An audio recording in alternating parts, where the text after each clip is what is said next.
Imagine a life free from the chains of addiction, a life filled with purpose and clarity. That's what we're here for today. We're diving into the depths of a topic that has a grip on many lives, yet is often swept under the rug. It's about breaking free from the grasp of porn and masturbation addiction, and we'll be exploring 7 different ways to achieve this, all through the power of mindset. Mindset, as we know, is the driving force that can either make us or break us. It's the key to overcoming any hurdle, big or small. Today we'll unfold how this powerful tool can help us break free from the chains of this addiction. We'll delve into understanding triggers, practicing mindfulness, creating a support network, replacing the habit, visualizing success, developing self-compassion, and staying committed. Remember, the journey of 1,000 miles begins with a single step. Let's take that step together. Number 1, understand your triggers.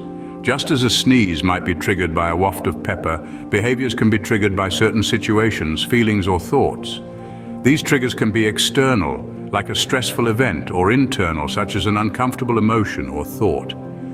For someone trying to quit porn and masturbation, it might be loneliness, boredom, or anxiety. Identifying these triggers is the first step towards gaining control over them. Start by keeping a journal, noting down when the urge strikes and what was happening around that time. Were you alone? Were you feeling stressed? After a while, you'll begin to see patterns. These are your triggers. Once you've identified them, you can start working on strategies to handle these triggers without resorting to old habits. Knowledge is power. Knowing your triggers gives you the power to control them. Number 2, practice mindfulness. In essence, mindfulness is about being present in the moment, focusing on your current sensations, thoughts, and emotions without judgment.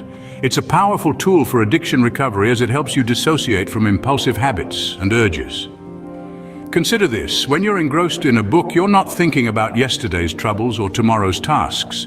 You're just there, in the moment, with the book. That's mindfulness. Now, how can you cultivate this? Start with simple exercises. Spend 5 minutes a day in a quiet place, focusing on your breath. If your mind wanders, gently bring it back. It's not about emptying your mind, but rather about noticing where it goes and guiding it back to the present. Another exercise is mindful eating. Savor each bite, notice the texture, the flavor. It's about quality, not quantity. Mindfulness is not just a practice, but a way of life that can help you regain control.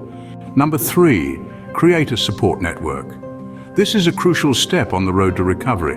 It's important to surround yourself with people who understand and support your journey.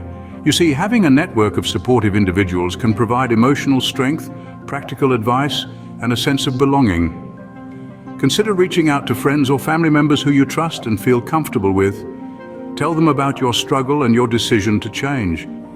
You might be surprised by how understanding and supportive they can be. Additionally, consider joining a support group or an online community. These are spaces where you can connect with others who are going through the same journey. It's a place where you can share experiences, offer and receive advice, and feel less alone in your struggle. Professional help can also be a part of your support network. Therapists, counselors, or coaches who specialize in addiction recovery can provide valuable insights and tools to help you navigate this journey. Remember, you don't have to do this alone. Reach out, connect, and let others in. Number 4, replace the habit. Now let's delve into the concept of habit replacement. It's not just about breaking the habit, but rather it's about replacing it with healthier, more constructive habits. Habits, whether good or bad, are a part of our daily lives. They are deeply ingrained in our routines and behaviors. So when it comes to addiction recovery, it's not enough to just stop the addictive behavior. Imagine your habit as a tree. You can't just cut it down and leave a hole, right? You need to plant a new tree in its place. Similarly, replace your addiction with something positive, something that gives you joy and satisfaction. It could be anything: running, painting, reading, playing an instrument, or even cooking. Find what works for you. Remember, it's about creating a new, healthier routine that will occupy the space that the old habit once filled. It's not about stopping a habit, but replacing it with something better. Number 5, visualize success. Now, it might sound a bit fantastical, but the power of visualization is a tool that can be wielded to great effect. It's all about creating a vivid mental image of your success, the triumph over your struggles. Picture it, you free from the chains of addiction, standing tall and proud. Visualization is not just about seeing, it's about feeling. Feel the joy, the relief, the sense of accomplishment. Let these emotions fill you up, warming your heart and soul. You can practice visualization anywhere, anytime. Close your eyes, take a deep breath, and let your mind paint the picture of your success. Do this daily, make it a routine. Remember, the more real it feels in your mind, the more achievable it becomes in reality. See it to believe it, and believe it to achieve it. Number 6, develop self-compassion. In this journey, it's crucial to remember that you are human and humans make mistakes. It's a part of the learning process. One of the most powerful tools in your arsenal is self-compassion. You must learn to forgive yourself, to understand that every stumble is not a fall and every fall is not a failure, but a stepping stone towards success. Cultivating self-compassion starts with treating yourself with the same kindness and understanding you would extend to a friend in a similar situation. Practice self-compassion through positive self-talk, mindfulness, and self-care. Remember, it's okay to have bad days. It's okay to struggle, but it's not okay to beat yourself up over it. This journey is about growth, not perfection. Be kind to yourself because you're doing the best you can. Number 7, stay committed. You've made it this far, and that's no small feat. It's essential to remember that recovery isn't a destination, but rather a journey. And like any journey, it requires commitment. Commitment to yourself, to your wellness, to your future. But how do you stay committed in the face of temptation? First, remind yourself of why you started. Recall the reasons you decided to embark on this journey. Second, celebrate your small victories. Each day without succumbing to your addiction is a triumph. And finally, don't be afraid to ask for help. Rely on your support network when the going gets tough. Remember, commitment isn't about perfection. It's about consistency. It's about making progress, however slow and steady.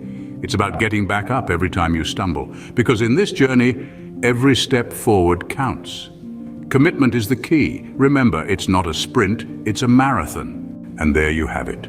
7 ways to quit porn and masturbation using mindset boosting. We've taken you on a journey of self-discovery and empowerment, beginning with understanding your triggers and learning how to manage them. We've practiced mindfulness together, focusing our thoughts and energy on the present moment. We've emphasized the importance of creating a support network and how crucial it is to replace the habit with healthier alternatives. We've visualized success, setting goals and seeing ourselves achieving them. We've cultivated self-compassion, embracing our flaws and forgiving our past mistakes. And finally, we've built a foundation of commitment, understanding that the path to recovery is a marathon, not a sprint. Each of these steps is a stepping stone towards a healthier, happier you. The road to recovery may be tough, but remember, you're stronger than your addiction. You have the power to change your life. Start today.